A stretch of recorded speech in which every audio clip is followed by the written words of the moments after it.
Okay. Yes, an entire planet. Someone somewhere in the galaxy is spreading the rumor that an entire planet has disappeared. There's got to be a story in there somewhere. All right, Planet of the Week is Varn, a terrestrial water world with a hidden past. And let's see, Thursday also, I'm sorry, you released it earlier this week, didn't you, Daniel, your character of the week? Oh, that's right. Bail Organa is this week. Yep, you had Leia last week, Bail this week. That's right. There you go. One of the beginners of the... Jimmy Schmitz, what a handsome man. One of the starters of the Rebel Alliance. Mm-hmm. I actually went YouTubing the other day, and was looking at some cut scenes and stuff like that. And there was actually a couple of scenes where they cut from, I don't know which of the 3 prequels, a number of the senators are getting together talking about starting up a rebellion, and he was involved in a couple of those scenes. Yep, definitely something to take a look at. So remember, kids, go YouTubing. There is some cool stuff in there. Okay. Moving from that, we've got the all-you-can-eat Ronto Buffet. Ronto Buffet! Da-da-da-da-da. Starting off at the Ranker Pit, we've got Dromdar Alar from the Ranker Pit asks, none of my players except for one wanted to make characters that could operate spaceships, so I've given them NPCs that bust them from place to place in their freighters. My question is, how would you run space combat when the PCs are not in charge of their own ship and have no relevant skills? Okay. Let me start off by saying that you are going to be hard-pressed to find almost any character created by West End Games who does not have space transports as a skill.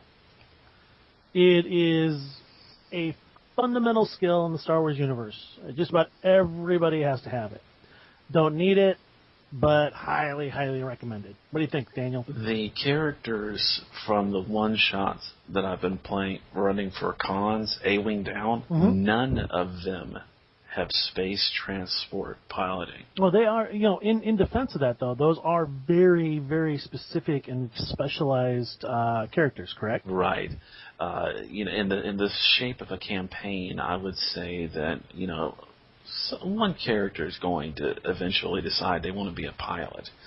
And if it fits into that category, great. But, if I've got a, say, Spec Force campaign in my head, I'm really not going to need somebody with piloting. It's great as an aside or an extra skill, but in the case of the last 2 campaigns I ran, they were all fringers. And for the first 2 adventures, they didn't have a pilot. Somebody eventually, a new player actually volunteered to become a pilot for them. Okay. Well, I tell you what, I'm seeing this from 2 aspects. All right. One, there's some starfighter combat or space-related stuff that's taking place, and Dromdar wants some advice on, how do I keep my characters engaged at this time? How would you go about that? Well, first thing is just you don't need to roll a bunch of dice. Mm-hmm. Okay, if it's NPCs, make a story. That's what Star Wars is really all about. It's about story over roles. Okay, so that's the first thing I tell you to do. Don't drive yourself crazy. Don't sit and think that you have to make every single NPC be doing something and making the appropriate roles. Don't do it. Save yourself the headache. So just tell a cool story. Now, if what you're wanting to do is that you really want to kind of wean your characters off of the idea of having these NPCs take care of them, and you want the your players, to start taking on more of those roles and learning those skills, I do have a couple of suggestions for you. First off, they wouldn't own the ship, okay? They would be given a single ship, and in my opinion, a very cramped and old ship that required a lot of upkeep. I like it. Okay? I like it. If the point is if it's not important to the characters, why should it be important to anybody else? Why should they get a brand new, off-the-line kind of thing if nobody can be bothered to get a driver's license? Mm-hmm. Okay? Now, on top of that, you can give it a crappy nav computer. It takes twice as long to calculate coordinates. Or even better, make it really slow hyperdrive, times 15. to the hyperspace time to get there. You know, give them a crappy ship, and then they're like, "Well, we got a crappy ship." Well, you do. No one has a license. Mm-hmm. You know, show somebody that you show the rebels that you guys are willing to go the extra mile to help you out. The other thing I would do is that they have absolutely no input on the command structure or decisions concerning the ship. The captain runs it, and his word is law. Period. Done. Yep. That means they are nothing more than passengers. And since they have no skills at, space-related skills when it comes to those kind of things, they'll probably get treated like they're retarded children. Nah. You know, seriously, the crew will probably look at them and go, you know what, you're better off just sitting here, you'll just be in the way, sit down, let the grown-ups play. Now, the one character who does have space skills, I would probably encourage you to have the NPCs talk with them, even joke with them, or invite them to play cards. Start building that relationship. Now, the entire time that he's being buddies with them, the space crew are basically ragging on him about his space cabbage friends that can't be bothered to learn any spacing skills. So it's kind of like one of those things where, you know, maybe the character is starting to feel a little bit of pressure from the NPCs, to pressure the PCs, to learn some skills. So you got the whole interpersonal thing going. And give them an opportunity to learn those skills from the crew. Exactly. That came down a little lower on my list of stuff here. But the idea of placing NPCs in places where the PCs have a deficit was a great idea. I definitely encourage that. One thing I would do, like I said earlier, is go ahead and make space combat as exciting and cool as possible. Make the characters that have no relevant skills feel like the cool kids are playing and they're on the short bus. Mm-hmm. Now, you can orchestrate situations that force them to use default skills. You know, whether, you know, someone comes running through and says, hey, look, you know, I need help fixing this in the back. You, come with me, I need an extra pair of hands. This ship gets hit by some blaster bolts. He's knocked unconscious, and this person has to continue with the repairs. Mm-hmm. There you go. So you can orchestrate those situations. You can also make the NPCs just competent enough to get their jobs done, but nothing more. So every week, basically, they'll get their ship shot to crap, and they might think a little better about getting some additional skills so that they can push the captain aside and go, hey, I got this. I can do it. And they could eventually become that crew. Exactly. They will eventually end up replacing the crew. Now, another thing is there must be a consequence for not taking part when the ship is attacked. Now, everyone aboard a ship still has a chance to take damage when the ship is damaged. If you refer to the revised and expanded page 129, it gives you the rules for those. Basically, make sure they get jostled around, pounded on, lose their lunches, and generally get the crap beat out of them when this happens. Make it feel as though they are completely helpless if they do not at least attempt to help.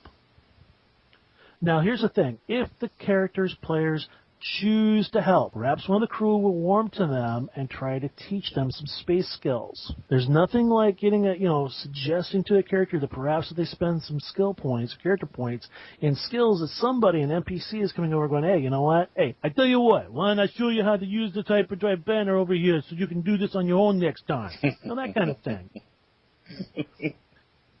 Now, I guess the other thing is you can do this one as well, and I kind of like it. You can have the captain throw parties for the crew that the players are not invited to, since they didn't help. Nice. Or, even better, performance bonuses can be given out to the crew for doing well in a space battle. And again, the players get nothing because they didn't bother to even try. Another thing, too, is you can make the players pay for their passage. Oh, yes, because, Oh, yes, they are swabbing decks. Mm-hmm. Oh, I like it. Hi, go clean out the flusher. I love it. All right, tell you what, Bentu Sin from the Ranker Pit Forums asks, if there are two Jedi in a group, could they act as teachers for each other in regards to not paying double character points for force skill? Daniel, did you get a chance to look that up at all? No, they cannot. Okay. They can't. Oh, no, it's not that I haven't looked it up. It's just the rules from Revised and Expanded say that requires a teacher, and the teacher has to have the skill. Right, and skill refers to either control, sense, or alter. Right. Now, I went ahead and took a little closer look, and basically there are two things required to teach. Okay? if the skill being taught is something the student does not already possess, you can refer to Revised and Expanded, page 140. It states there a teacher must have at least 3D in the force skill, control, sense, or alter to be taught. The teacher skill must exceed the student's skill level. It goes on further to say learning a force skill requires 1 week of intensive study and costs 10 character points. The character gets the skill at 1D. The character is also taught 1 force power pertaining to the skill, and this will be taken only from the force powers of the person who's teaching it has. Now, if the person already has a force skill, which is what this question was originally asking, if the skill being taught is one already possessed, the skill may be improved by a single pip and costs a number of character points equal to the current number before the D. Now, as long as the teacher has a skill of 3D or higher, and the skill of the teacher is at least a higher level than the student, then the cost is not doubled. Mm-hmm. So hopefully that answers your question. Let's see. Zaphod from the Ranker Pit forums asks, I'm wondering if anyone else has used the Sector Rangers. How much of a threat do they pose to a very heavily armed PC group? How much authority do they have locally? And what kind of forces can they stir up? Dan, you know much about this sector, guys? I have only read glances about it. I haven't done it lately, so there was you and me both. No research here for this one yet. All right. Well, I can at least get people started in the right direction. If you head on over to Galaxy Guide 11, page 91, it gives you a bit of a blurb about the Sector Rangers. It gives you a typical Sector Ranger and what is called the Special Enforcement Officers write-ups. You can take a look at those there. Now, as I understand it, the Sector Rangers did not change much between the Old Republic and Rise of the Empire, other than to change their name and who that they were reporting to. They were called the Imperial Sector Rangers during Rise of the Empire. Essentially, what they were allowed to do was that they had jurisdiction in an entire sector of space to hunt down certain criminals. In some cases, they could, in fact, cross sector borders, but typically it was only one sector. They would travel in groups of anywhere from 1 to 4 individuals. They were supposed to be at least competent in StarCraft, because sometimes they would have a craft that was given to them or loaned out to them so they could do their duties and hunt down criminals. They could call upon local law enforcement to help in the apprehension of a criminal that they were looking for. So they could actually go to a planetary government or a planetary or a city or something like that and procure or resources and people. So that kind of gives you a bit of an idea of where they're at. I personally have not played a Sector Ranger, nor have I actually had Sector Rangers in any of my adventures, though I am excited to try it now. Yeah, I agree. Same here. Texas Walker, Sector Ranger. Man, let's see. Mojo Mo from the Ranker Pit forums asks, are blaster power packs unique to model number, universal across families or models, or completely universal? Daniel, your feelings? My feelings are that they work just like the clips or the cartridges, magazines of weapons these days. You have a device that fits around a power cell, and the power cell gets plugged into your blaster rifle, pistol, whatever. Now the same thing applies to pulling out a single cell, and you can load it into another weapon, make it interchangeable that way. So you say you've got a blaster pistol, but you've got the pack from a rifle in your hand. You take a cell out of the power pack of the blaster rifle, take the cell, put it into your weapon. There you go. Well, I'll tell you what, I'm sort of the opinion that Star Wars D6 is meant to be fast and furious.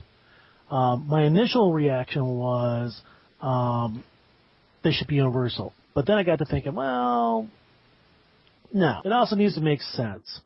So what I recommend is that you break